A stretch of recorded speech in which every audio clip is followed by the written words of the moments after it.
మిత్రులారా, నేటి విద్యా ఉద్యోగ సమాచారానికి స్వాగతం సుస్వాగతం. ఈరోజు చాలా ఇంపార్టెంట్ న్యూస్ అయితే ఉన్నాయి. మనకు బీఈడీ అభ్యర్థులకు 70% 30%కి సంబంధించినటువంటి ప్రమోషన్స్ కేసు కావచ్చు. అదే రకంగా మనకు హెచ్డబ్ల్యూఓలో కొన్ని తప్పిదాలు చేయడం ద్వారా జాబులు కోల్పోయినటువంటి ఆస్పిరెంట్స్ యొక్క మనోభావాలు, అదేవిధంగా అసిస్టెంట్ ప్రొఫెసర్ పోస్టుల భర్తీకి సంబంధించినటువంటి ఇవన్నీ కూడా చాలా ఇంపార్టెంట్ న్యూస్ అయితే ఉన్నాయి. ఇవన్నీ తెలుసుకోవడానికి ప్రయత్నం అయితే చేద్దాము.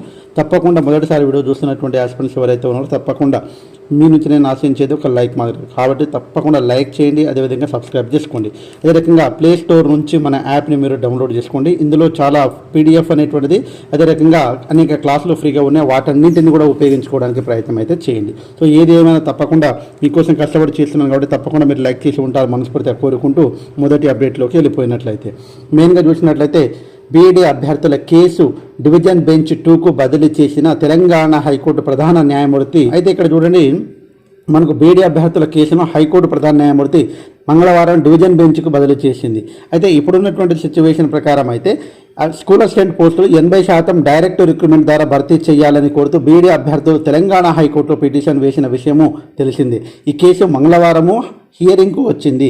అభ్యర్థుల తరపున అడ్వకేట్ చిల్లా రమేష్ గారు ఎస్జిటికి 70% ప్రమోషన్స్ ఇస్తున్నారు, స్కూల్ అసిస్టెంట్ పోస్టులకు డైరెక్ట్ రిక్రూట్మెంట్ అనేటువంటిది 30% ద్వారా భర్తీ చేస్తున్నారని వాదించారు. అయితే దీనికి సంబంధించినటువంటి జస్టిస్ రేణుక జోక్యం చేసుకొని మేడం గారు అడ్వకేట్ను విచారించారు. అయితే ఇందులో ఆంధ్రప్రదేశ్ సర్వీస్ రూల్ 1992 యాక్ట్ ప్రకారము భర్తీ చేస్తున్నారని ప్రభుత్వ అడ్వకేట్ జనరల్ అడ్మినిస్ట్రేషన్ చెప్పారు. అయితే దీనికి సంబంధించినటువంటి ఇది సర్వీస్ రూల్స్ మ్యాటర్ కాబట్టి డివిజన్ బెంచ్ 2కు బదిలీ చేయడం అనేటువంటిది చేశారు.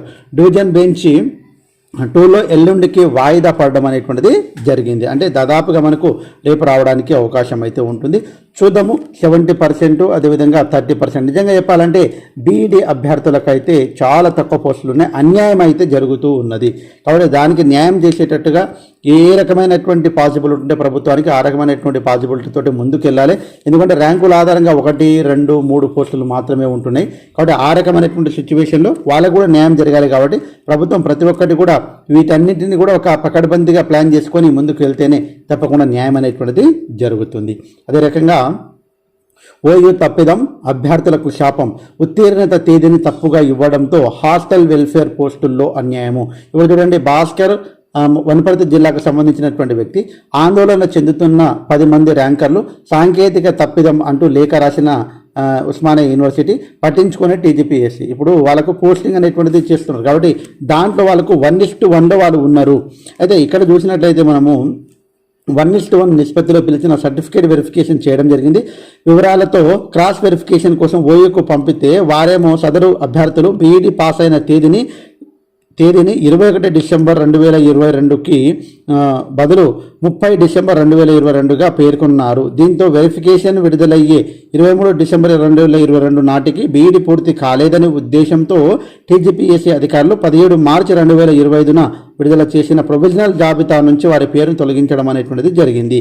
అయితే వాస్తవానికి ఇక్కడ 21 డిసెంబరు అదేవిధంగా 30 డిసెంబర్ అనేటువంటిది అది లేకుండా వాళ్ళు ఆ ప్రొవిజనల్ సర్టిఫికేట్కి సంబంధించింది దానిపైన తప్పిదం అనేటువంటిది ఓయూకు సంబంధించినటువంటి ఆ యొక్క సాంకేతిక తప్పిదం అంటున్నారు. కానీ ఇక్కడ జాబ్ అనేటువంటిది కోల్పోయింది. కాబట్టి తప్పకుండా దానికి న్యాయ పోరాటం చేస్తూ ఉన్నారు. తప్పకుండా 100% ఈ భాస్కర్ అనే అభ్యర్థికి తప్పకుండా న్యాయం అనేటువంటి జరగాల. అలా 10 మంది అభ్యర్థులకు అన్యాయం అనేటువంటిది జరిగింది. కాబట్టి తప్పకుండా మనం ఏదైతే పాస్ అవుతామో మన బ్యాచ్ వాళ్ళందరికీ ఒకటే డేట్ ఉండాలని కోరుకుంటాము. కానీ కొన్ని తప్పిదాల వల్ల ఇక్కడ జరుగుతూ ఉంటుంది. బట్ న్యాయం అనేటువంటిది గెలుస్తుంది. తప్పకుండా ఆ అభ్యర్థికి న్యాయం అనేటువంటిది జరిగేటట్టుగా తప్పకుండా జరగాలని మనస్ఫూర్తిగా కోరుకుందాం. ఓ రకంగా 15 ఏళ్ల తర్వాత అసిస్టెంట్ ప్రొఫెసర్ పోస్టుల భర్తీ, 1061 పోస్టుల భర్తీకి మార్గదర్శకాలు, విద్యారంగ పునర్నిర్మాణానికి ప్రభుత్వం తొలి అడుగు సీఎం రేవంత్ రెడ్డి. కాబట్టి ఇక్కడ జరిగినటువంటి మెయిన్గా 15 ఏళ్ల అసిస్టెంట్ ప్రొఫెసర్ పోస్టులకు ఇప్పుడు వాస్తవానికి అన్ని అంటే మనకు దాదాపు 12 యూనివర్సిటీలు ఉన్నాయి. 12 యూనివర్సిటీలకు సంబంధించినటువంటి ఈ 1061 పోస్టులు ఏవైతే ఉన్నాయో వాటన్నింటిని కూడా ఒకే అప్లికేషన్ ద్వారా వీటిని భర్తీ చేయాలని ఆలోచన చేస్తూ ఉన్నది. కాబట్టి ఏది ఏమైనా తప్పకుండా అయితే పకడ్బందీగా జరగాలి. ఎందుకంటే యూనివర్సిటీల్లో జరిగేటువంటి అసిస్టెంట్ ప్రొఫెసర్ పోస్టుల యొక్క భర్తీ అనేటువంటిది న్యాయపరంగా జరగాలి.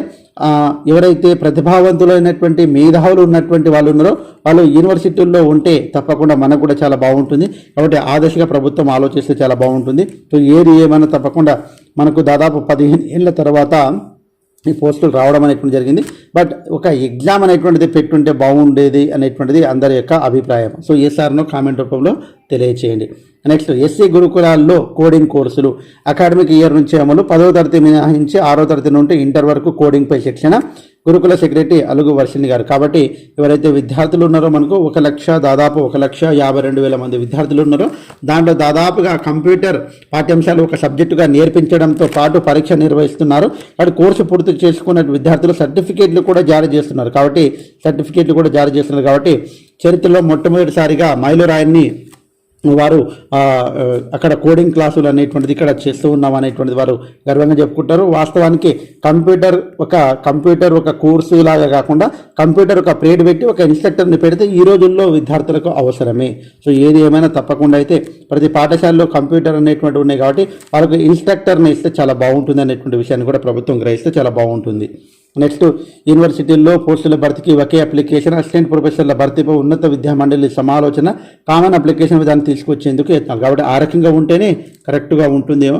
లేకుంటే 12 యూనివర్సిటీల్లో 12 అప్లికేషన్లు చేయాలి. ఇంకా కామన్గా ఒక్కొక్క అప్లికేషన్కు దాదాపు 2,000 3,000 ఉంటుంది.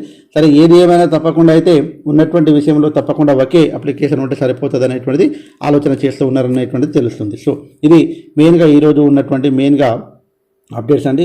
సో ఏది ఏమైనా తప్పకుండా ఇప్పటివరకు మీరు చూశారంటే మీ నుంచి నేను ఆశించేది లైక్, అదే రకంగా తప్పకుండా సబ్స్క్రైబ్ చేసుకుని ఉంటారు మనస్ఫూర్తిగా కోరుకుంటూ ముగిస్తున్నాను. జై హింద్. Thanks for watching. All the best. Bye. See you.